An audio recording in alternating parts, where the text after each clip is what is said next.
Fantatsika fa Andriamanitra dia miasa hahatonga ny zavatra rehetra soan'ny olona tia azy.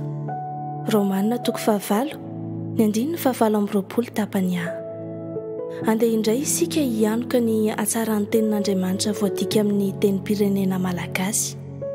Feno 7:20 taona amin'ny 2 Jona 2022 izao ny nahavitana printy voalohan'ny Baiboly malagasy. Ka toy izao ny voarakitra amin'ny Baiboly malagasy voalohany. Ary fantatsika fa ny zavatra rehetra miara-mahasoa izay tian'Andriamanitra. Araka ny Baiboly, dikateny 5:30. Mahazatra antsika kokoa ohatra ny mampiasa na koa mandreny hoe fantatsika koa fa ny zavatra rehetra dia miasa hahasoa izay tian'Andriamanitra. Dikateny protestanta fanitsiana fahenina.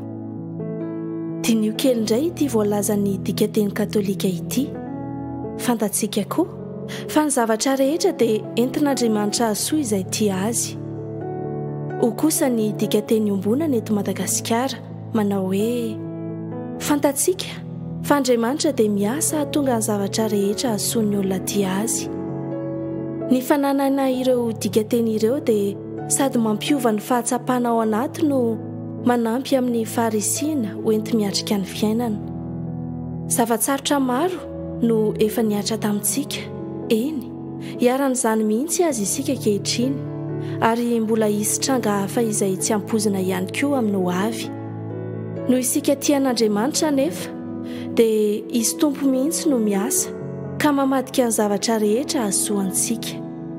Ny loza lasa hevitra tonga fiadanana, ny faharesena tonga lalam-pandresena, ny sakana lasa tohatra iakarana sy ny sisa.